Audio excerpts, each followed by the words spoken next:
Bonjour à tous, bienvenue à Wéris, Stonehenge de la Belgique. Cette terre est connue pour ses mégalithes. On retrouve un peu partout aux quatre coins du village des menhirs ou encore des dolmens. Et regardez juste derrière moi, vous avez par exemple cette fameuse pierre blanche qu'on appelle la pierre de Henna. Beaucoup de légendes autour de cette pierre. On raconte qu'elle bouche le trou qui mène aux enfers. C'est par ce chemin que le diable passait. Et donc pour éviter que le diable arrive, eh bien, les villageois régulièrement à l'équinoxe d'automne, ils viennent purifier cette pierre. Ils l'enduisent de chaux douce à couleur blanche. Que de mystères aujourd'hui dans les ambassadeurs. Ce paysage est isolé au niveau topographique, il est entaillé, enserré par un périmètre de vallée très marqué, la vallée de l'Ourcq, la vallée de l'Aisne. Et donc ce territoire un petit peu privilégié au niveau de la topographie explique peut-être ce choix d'implanter ici des mégalithes. En tout cas, une telle zone de concentration, parce qu'en maintenant on a 2 dolmens et on a une trentaine de menhirs. Donc c'est quand même assez extraordinaire.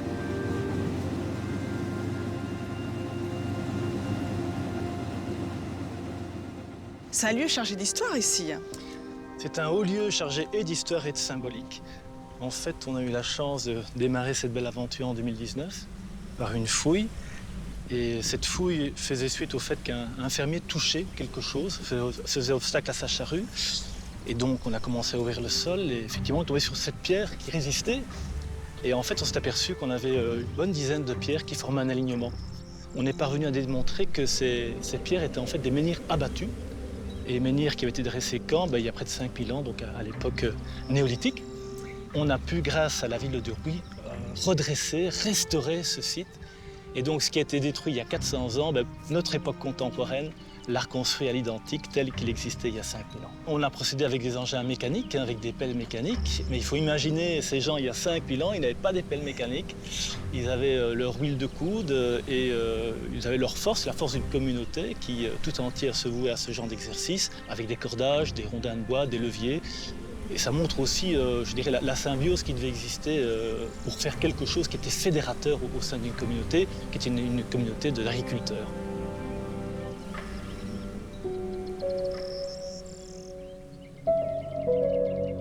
Quelle émotion on ressent face à une telle découverte? Ah Humainement parlant, je dirais qu'il y a 2 appréciations. Il y a ce que j'appelle le temps long et le temps court. Le temps long, c'est de me dire, voilà, je renoue avec ces gens d'il y a 5000 ans. 5000 ans, vous imaginez, c'est infini quand même, 5 millénaires. Et j'ai la chance de restituer, de rendre hommage à ces gens en participant à la restauration de ce site. Et le temps court, c'est de me dire qu'en 2019, voilà, c'est le début d'une aventure avec toute une série de collaborateurs. Je pense à eux, en particulier à ceux malheureusement qui sont partis, qui sont décédés depuis lors. Et quelque part, c'est humainement, je leur rends hommage aussi avec ces dédicaces. Comment on peut faire pour essayer de trouver d'autres menhirs? On a fait ce qu'on appelle des prospections géoradar qui permettent de ne pas faire de trous partout, de ne pas être intrusif dans les champs, et de pouvoir très rapidement avoir une connaissance du sous-sol archéologique d'une zone déterminée. Et donc on sait que dans des champs à proximité, il y a d'autres anomalies qui pourraient correspondre à des pierres. Et on est d'autant plus convaincu qu'on a fait une fouille en 2023 qui effectivement a confirmé qu'une anomalie correspondait bien à une zone d'érection de mégalithes, de pierres dressées. Vous avez quoi là dans les mains, Christian? C'est un plan du site. Ouais. Donc c'est le plan de fouille qui présente les pierres telles qu'elles étaient enterrées dans les fosses.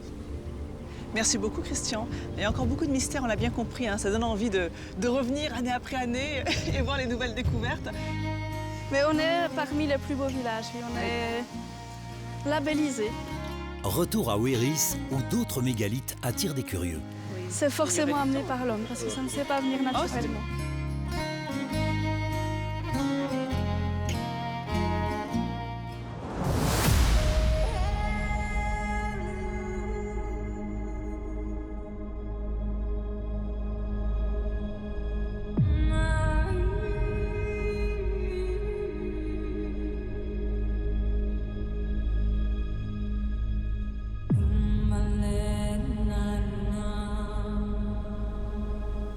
Donc les longues pierres dressées, ce sont des menhirs, et la construction derrière moi, faite de plusieurs grosses pierres, ce sont des dolmens.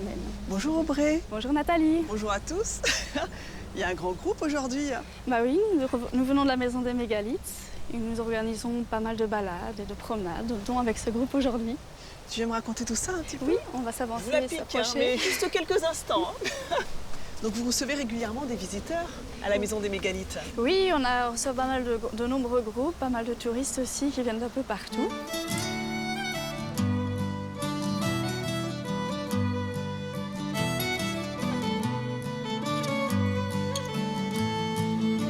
Qu'est-ce que vous faites par exemple? Il y a des balades organisées entre les différents sites, les dolmens, les menhirs, qui sont un peu distillés un peu partout ici.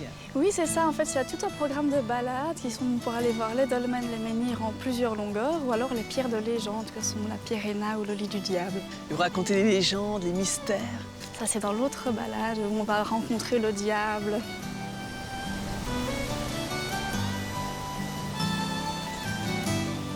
Mais ce qui est génial, c'est que vous avez tout réuni sur une application hein, qu'on peut télécharger Oui, tout et à fait. découvrir toutes ces balades.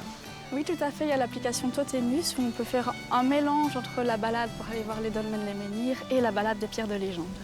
Est-ce qu'il y a une balade que vous aimez en particulier? Ah bah moi j'aime bien venir ici, venir voir les dolmens, ça c'est vraiment mon petit coup de cœur.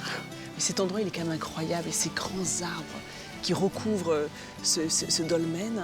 Et du coup, ça donne un petit côté très mystérieux à l'endroit. Oui, mais ils n'ont pas été plantés là par hasard, ce sont des chênes, c'est dans l'imaginaire l'arbre des druides, par opposition au tilleul qui est l'arbre chrétien. C'est pour ça qu'ils ont été plantés dans ce lieu mystérieux. Donc on a le musée, on a les balades dans la nature, les différents sites. Il y a encore... Qu'est-ce qu'il y a comme autre activité? Donc nous organisons en général 5 conférences par an. Nous publions notre propre magazine, qui est Terre de Durbouy, qui fête ses 40 ans. J'ai entendu dire qu'il y avait aussi des ateliers cuisine. Oui, tout à fait. On organise régulièrement des ateliers cuisine, cuisine plantes sauvages comestibles. C'est quoi? C'est des cuisines préhistoriques, néolithiques? C'est quoi l'idée? Oui, l'idée c'est d'abord de regarder ce qu'il y a autour de soi et de prendre les plantes comestibles évidemment. Et, Vaut mieux. que l'on peut trouver dans la nature et puis de les cuisiner dans un moment assez convivial. Il y en a? C'est au centre de Wéris, au pied de la magnifique église Saint-Walburge, que Nathalie poursuit ses découvertes, cette fois en compagnie d'un artiste qui a contribué à l'embellissement de l'édifice religieux. Gilbert, vous êtes un enfant du pays, vous? Adopté, mais depuis tellement longtemps, je connais toutes les us et coutumes. Donc vous Et connaissez bien cette église? Bien sûr, Sainte-Walburge. c'est une église du XIe siècle avec une partie néo-gothique et elle est construite sur un site païen, en fait, comme toutes les églises la plupart du temps. Et vous avez participé finalement à la beauté de cette église, Gilbert. C'est gentil, mais c'est une passion, effectivement. Oui, On va le découvrir à l'intérieur. avec plaisir.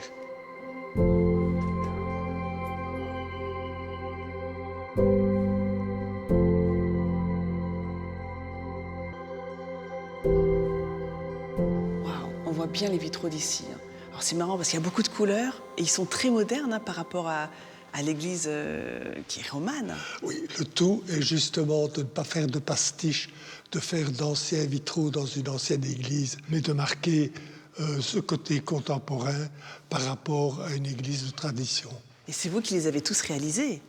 Oui, j'ai recherché toutes les légendes, les parties d'histoire aussi de Walburge, et c'est avec passion que je me suis livré au jeu des couleurs, de la largeur des plombs, de l'harmonie et de cette ambiance qui incite aussi au recueillement. Mais c'est un travail titanesque. Oui. D'abord se plonger dans l'histoire de la ville, Oui, les 2 ans. légendes, les mystères.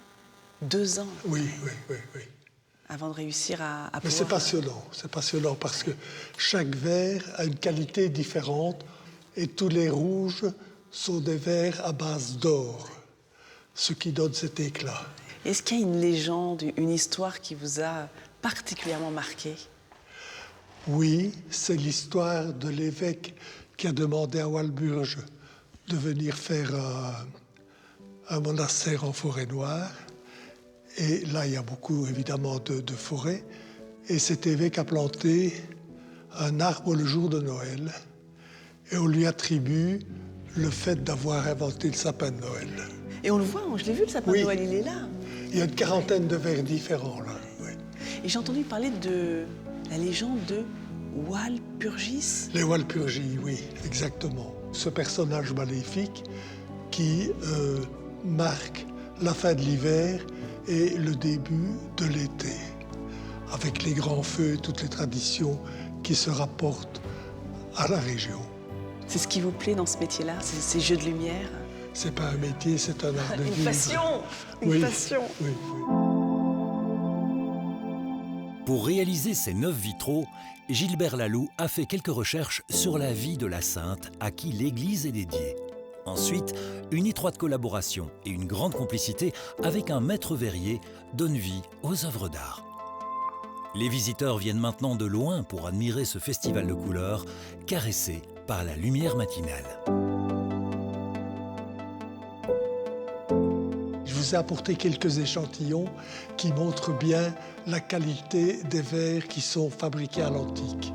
Et à la main, soufflé à la bouche, on voit les petites bulles d'air. Toutes les bulles donnent cet éclat particulier que l'on perçoit dans les différents vitraux. Il y a avec beaucoup de bulles et puis beaucoup moins de bulles aussi, quoi. Oui, c'est comme le champagne. Eh bien voilà, on arrive déjà à la fin de cette émission. Une fois encore, avec les ambassadeurs, vous l'avez vu, nous sommes partis à la rencontre de véritables passionnés du patrimoine. Et on achève cette émission à côté d'un menhir. J'espère que vous aussi, vous avez été séduits par toutes ces légendes, tous ces mystères autour de Wéris. Allez, à très vite pour de nouvelles aventures avec les ambassadeurs. À très vite.